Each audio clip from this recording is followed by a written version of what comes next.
Hey guys, this is Jam of jamonline.ph and we're here at Antipolo Rizal to try out the latest smartphone from OPPO, the OPPO Reno2. So this smartphone is made for vloggers, for story makers, for people who loves to make video thanks to the ultra steady mode video of the OPPO Reno2 and of course the quadruple lens rear camera of the smartphone. So what can we expect from the OPPO Reno2? Well, first we got here a 6.5-inch AMOLED on-cell Full HD Plus 20:9 display. We also got here a Qualcomm Snapdragon 730G processor. There's the 8 gigs of RAM, 256 gigs of internal storage. We also got here a 4,000 mAh of battery, boot flash charge, ColorOS 6.1 with Android 9.5. We also got here a 16 megapixel camera, and just like the first OPPO Reno, we got here a shark-like fin design on its selfie camera.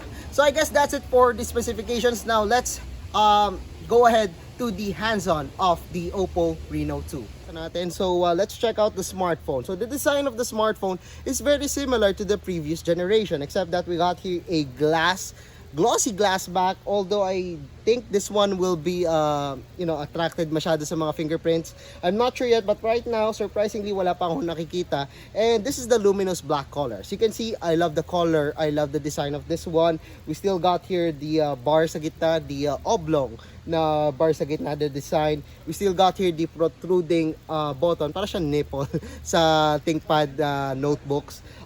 This one protects the glass of the camera of the smartphone, so it also protects actually the overall yung glass mismo ng camera and the back of the smartphone para maiwasan yung pagkagasgas pag nakapatong siya sa flat surface. So the curves are actually fine. We got here the curves here. Reminds me of the OPPO Reno, not the 10x zoom. This one is ergonomic. It's kind of slippery a little bit, but I like the glossy look of the smartphone. And then of course we got here the USB-C port below, the 3.5mm audio jack, the speaker grill, and just like the OPPO Reno and the Reno 10x zoom, we still got here the shark fin like pop-up camera. What I like about it is that it's fast, and surprisingly yung camera quality niya is sobrang okay, but we'll get into that later. So first, let's talk about the display of the smartphone. We got here the dynamic AMOLED display. It's a 6.5-inch, very immersive. I like the quality. Right now we're outside, and maganda yung kulay, maganda yung quality, and very readable. The sunlight legibility of this one is super good. So you've seen the display, you've seen the design. It's actually good. I like the design. I like the curvatures. I like the back of the smartphone. So let's get into the software and also the camera of the smartphone. So this one is still running at ColorOS 6. It's very user-friendly, as you can see here. Wala pa ring app drawer, but it's very user-friendly. The thing is, meron tayo a smart assistant, swipe left, swipe right. Nandito na mga applications. It still comes with the applications that you normally see on OPPO smartphones, like the Game Space, O Roaming, Game Center. I believe some of the applications are just pre-installed kasi these are the units na hindi available sa consumer sa Pilipinas. But most of them are useful. Some of them probably uninstall nyo. So let's get down to the camera of the smartphone. So one of the biggest features of the OPPO Reno2 is the quad camera setup of the smartphone. So at the back of the smartphone, we got here the quad camera setup. I'm not sure which one is the 48 megapixel, but I believe this is the 48 megapixel main camera. We also got here a 13 megapixel telephoto lens, 8 megapixel wide, and a 2 megapixel mono lens.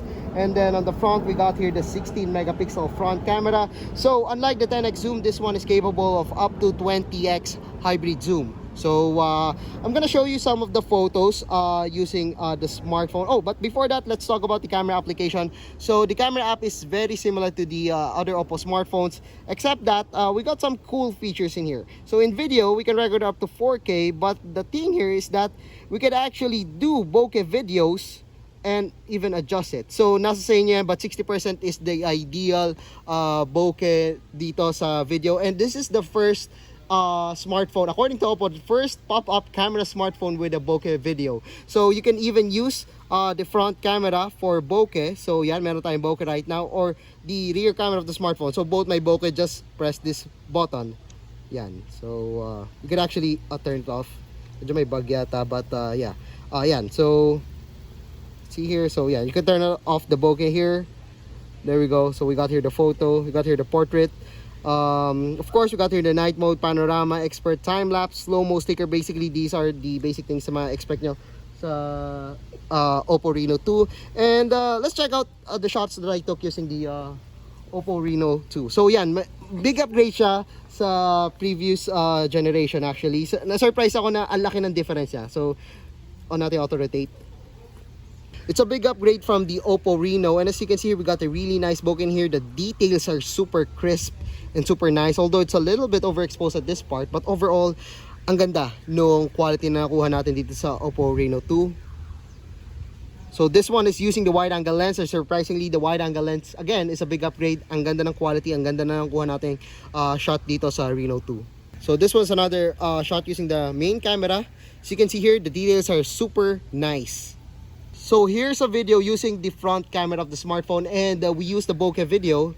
So as you can see here, maganda yung pagka-bokeh niya. Although hindi siya perfect, makikita nyo na may mga parts dito na hindi niya na-capture na maayos, and nagkukulang siya minsan sa kamay. Nakita nyo naman kanina na blurred pa kagad siya, pero it's okay, super okay na meron tayong ganito feature. It's really nice na, you know, to create some stories on Instagram. So this one is a really cool feature. So this one is using the bokeh video of the rear camera of the smartphone, and surprisingly ang ganda ng quality na nakuha natin dito. Not just the quality, but also yung kanyang bokeh. Thanks to the quadruple lens camera of the smartphone, it can detect the object, and kahit gumalaw tayo, nakikita nyo naman na yung edges niya is nakukuha niya. It's not perfect, but the fact na gumagalaw tayo, nakukuha niya yung edges, nakukuha niya yung tamang bokeh dito sa smartphone, sa video, sobrang ganda. So these are some shots that I took using the OPPO Reno2. So this one is the 1x shot. So this one is the 20x. Nakita niyo naman, nakuha niya yung, well, it's not as good as the 10x zoom, pero nakuha niya pa rin yung details. So I appreciate the video quality talaga and the stabilization ng OPPO Reno2. So I'm gonna show you the stabilization of the OPPO Reno2, and I'm telling you, it's really good. So we're actually walking in here. We do not have a tripod, we do not have a gimbal, but it feels like we're using a smartphone that is placed on the DJI mobile or DJI Osmo Mobile. Sobrang ganda ng stabilization ng OPPO Reno2. So this is using the portrait shot of the OPPO Reno2. Makikita nyo naman na, well, medyo nagkukulang ako sa contrast, but yung kanyang bokeh, it's almost on point. So, almost perfect na siya. So this is using the selfie camera of the smartphone, and so far ang ganda ng quality na nakuha natin. Ang ganda ng beautification niya. It's actually using we're actually using beautification in here, and nakukuha niya yung tamang skin tones, yung tamang beautification dito sa selfie shot na to. So that's it for the hands-on of the OPPO Reno2. So the smartphone is a pretty good one for vloggers. I mean, we got a really nice ultra steady video. The shots that we got here are pretty nice. The quad camera setup of this smartphone really works. So we don't have the price of this the price for the smartphone yet, but I do love the design, I do love the camera of the smartphone, and we're just waiting for the SRP to arrive here in the Philippines. So I guess that's it for the hands-on. So if you like this video, don't forget to give us a thumbs up, and if you haven't subscribed to my channel yet, well, now's the time to subscribe. So once again, I'm Jam of JamOnline.ph. Thank you for watching. See you guys again in my next video.